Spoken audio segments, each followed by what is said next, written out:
সরাসরি কোরআন থেকে তাফসির করে আপনাদেরকে শুনিয়েছেন এই ভূখণ্ডের তাফসির জগতের কিংবদন্তি শহীদ মরহুম আল্লামা দেলোয়ার হোসেন সাঈদী রাহিমাহুল্লাহ।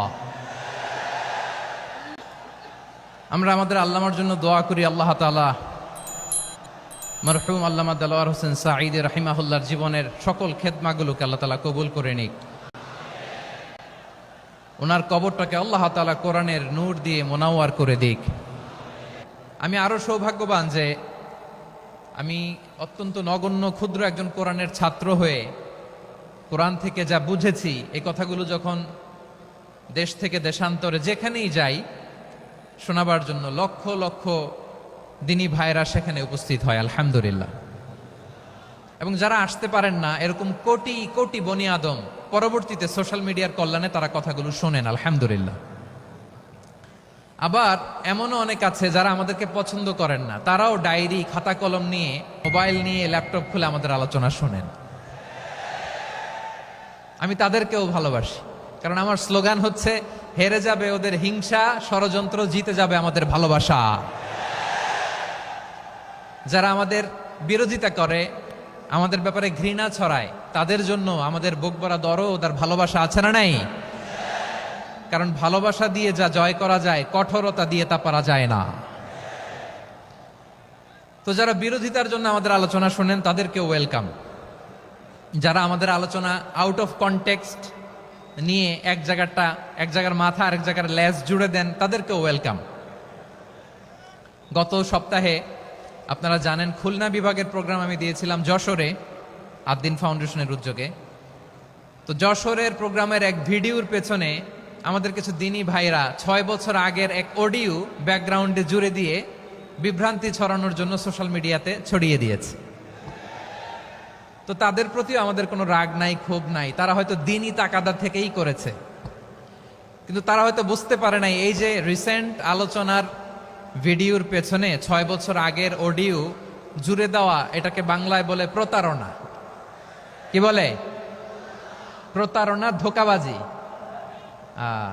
এখনকার আলোচনার ভিডিও আর ব্যাকগ্রাউন্ডে এডিট করে লাগিয়েছে 6 বছর আগের অডিও। এটারে প্রতারণা বলে, ধোঁকাবাজি বলে। আর বিশ্বনবী বলেন, মান গশানা ফালাইসা মিন্না, the person who deceives us he is not among us. যে আমাদেরকে ধোঁকা দেয় সে আমাদের অন্তর্ভুক্ত নয়। তো বিশ্বনবীর এই হাদিস তারা মনে রাখে না। তো এজন্য শুধু বিশ্বনবীর প্রতি সাল্লাল্লাহু আলাইহি ওয়াসাল্লামের প্রতি সেরেফ ভালোবাসা আপনাকে বাঁচাতে পারবে না যদি বিশ্বনবীর আদর্শ আপনি গ্রহণ না করেন। তার জলজান্ত প্রমাণ আবু তালেব বিশ্বনবীকে অনেক ভালোবেসেছেন আলাইহিস সালাতু ওয়াসসালাম। পলিটিক্যাল শেল্টার, ফিনান্সিয়াল শেল্টার, সব ধরনের শেল্টার তিনি দিয়েছেন, কিন্তু বিশ্বনবীর আদর্শ মানেন নাই। মুক্তি মিলবে? হ্যাঁ, আওয়াজ করে বলেন, আবু তালেবের কি মুক্তি মিলবে? তাহলে সেরেফ ভালোবাসা আপনাকে বাঁচাতে পারবে। ভালোবাসার পাশাপাশি বিশ্বনবীর আদর্শকে মেনে নেওয়ার দরকার আছে না নাই? তো যারা এই সমস্ত কাজ করেন আমাদের ভাইয়েরা, তাদের জন্য আল্লাহ তাআলার কাছে আমরা হেদায়েতের দোয়া করি। আবার আমি দেখেছি আমার গত সপ্তাহের যশোরের আলোচনার একটা লাইনকে কেন্দ্র করে আমাদের অনেক রাজনীতিবিদ বন্ধুরা অনেক ক্ষুব্ধ প্রতিক্রিয়া দেখাচ্ছেন। ওই কথাকে নিজেদের গায়ে টেনে, নিজেদের গায়ে মেখে ওনারা ক্ষুব্ধ হয়েছেন। প্রিয় ভাইয়েরা, আমি বলেছিলাম যে একদল খেয়ে গিয়েছে, আরেক দল খাওয়ার জন্য রেডি হয়ে আছে। তো এখানে কি আমি কোনো দলের নাম বলেছি? বাংলাদেশে 48টা প্রায় নিবন্ধিত রাজনৈতিক দল, কোনো দলের নাম আমি বলিনি।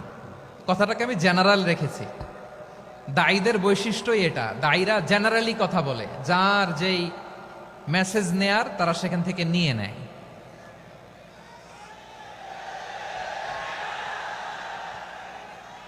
তো কোনো দল এটা নিয়ে কোনো কথা বলল না, আপনারা এটাকে নিজের গায়ে যে মাখালেন এটা ঠিক হয়নি। আমি বলবো যে এটা খুবই অনভিপ্রেত হয়েছে। কোনো দলকে টার্গেট করে বা কোনো দলের পক্ষে আমরা কখনো কথা বলি না। আমরা কোরআনের পক্ষে কথা বলি, ইসলামের পক্ষে কথা বলি, ঠিক কিনা বলেন? সো একটা জেনারেল কথাকে যদি আমার রাজনীতিবিদ বন্ধুরা নিজেদের গায়ে মাখেন, ক্ষুব্ধ প্রতিক্রিয়া জানান, এতে করে সাধারণ জনগণের কাছে একটা নেগেটিভ মেসেজ যাবে ওনাদের ব্যাপারে। এটা হোক আমরা চাই না। এদেশের যত এই যে আমার ভাইয়েরা, এই যে তো আমার প্রিয় রাজনীতিবিদ বন্ধুদের আমি বলবো, কথাটা ছিল ভেরি জেনারেল, এটা নিজেদের গায়ে মাখানোর কোনো দরকার নাই। আমরা এই যে এক্সিস্টিং যে রাজনৈতিক চর্চা, এটা থেকে আমরা বেরিয়ে আসতে চাই। আমরা চাই না এদেশে চাঁদাবাজি, দখলবাজি থাক, ঠিক কিনা বলেন? এদেশে কোনো দুর্নীতি থাক, টেন্ডারবাজি থাক, এগুলো আমরা চাই। আই হেট পলিটিক্স একটা জেনারেশন আছে, এই বেশিরভাগ জেনজি অফ সিলেট, এরা আই হেট পলিটিক্স জেনারেশন, এরা পলিটিক্সকে পছন্দ করে না। তো কেন করে না, এর দায়ভার আমাদের আছে না নাই? আছে। এবং আমরা দেখেছি ক্ষমতার পালাবদল যখন হয়, এক সরকার যায় আরেক সরকার আসে, তখন দুর্নীতির ফিরিস্তি আমরা জানতে পারি, এর আগে জানতে পারি না। প্রতিটা দলের ভেতরেই আমরা এই বাজে চর্চাটা দেখেছি। সো এখন আমাদেরকে শুধরে নেয়ার সময় এসেছে। এটা এই সুন্দর সময়, নতুন প্রভাতের বাংলাদেশ, নতুন ভোরের বাংলাদেশ, এই সময় আমরা কাদা ছোড়াছুরি যেন না করি। আমাদের শপথ নেয়ার সময় এসেছে। প্রতিটি দল, নিবন্ধিত 48টি, সবগুলো দলের এখন শপথ নেওয়া উচিত যে আমরা কোনোদিন আর চাঁদাবাজি করব না, টেন্ডারবাজি করব না, দখলবাজি করব না। আমরা সব সময় দেশের পক্ষে থাকব, সব সময় দেশের পক্ষে থাকব। সেই কথাগুলো ছিল ভেরি জেনারেল। যে কথাগুলো আমরা জেনারেলি বলি, এগুলো জেনারেলি আপনারা নিবেন। আমার রাজনীতিবিদ বন্ধুদের কাছে এটাই আমার কামনা। আর এই জাতীয় বার্তা যখন আমরা দেই, তখন যদি আপনি বলেন যে পারলে রাজনীতিতে আসেন, পারলে দল করে দেখান, এটা হইল? আমি কি এরকম কোনো কথা বলেছি? না। আমি একজন মুফাসসিরে কোরআন, আমি একজন আলেম, এর বাইরেও আমার সবচেয়ে বড় পরিচয় আম আ সিটিজেন অফ বাংলাদেশ। আমি বাংলাদেশের একজন সাধারণ নাগরিক। আমার দেশের যে কোনো সমস্যা, যে কোনো ইনকনসিস্টেন্সি, অসঙ্গতি নিয়ে মত প্রকাশের স্বাধীনতা আমার আছে না নাই? আপনারাই তো বাক স্বাধীনতার কথা বলেন, ফ্রিডম অফ স্পিচের কথা বলেন, বাক স্বাধীনতার কথা বলেন। আপনারাই যদি আবার কোনো মন্তব্যের কারণে বলেন যে রাজনীতির মাঠে আসেন, দল করেন, দেখি কতটুকু পারেন, এটা ঠিক হবে না। তাই প্রিয় ভাইয়ের, আসুন আমরা দল মত নির্বিশেষে কাঁধে কাঁধ মিলিয়ে সোনার বাংলাদেশ গড়ি, দুর্নীতিমুক্ত বাংলাদেশ গড়ি, যে বাংলাদেশের জন্য রক্ত দিয়েছে আবু সাইদ, যে নতুন ভোরের বাংলাদেশের জন্য রক্ত দিয়েছে মুগ্ধরা, যে নতুন বাংলাদেশের জন্য রক্ত ঝরিয়েছে 24-এর যে গণ অভ্যুত্থানের প্রত্যেকটি শহীদের আওয়াজ করে বলেন ঠিক কিনা? আল্লাহ তাআলা আমার দেশকে তুমি নিরাপদ করো, শান্তিময় করো। আমরা যেন স্বাধীন সার্বভৌম বাংলাদেশে মাথা উঁচু করে বিশ্ব দরবারে দাঁড়াতে পারি। আল্লাহ তুমি তৌফিক দান করো। আওয়াজ করে সবাই পড়ে আমিন।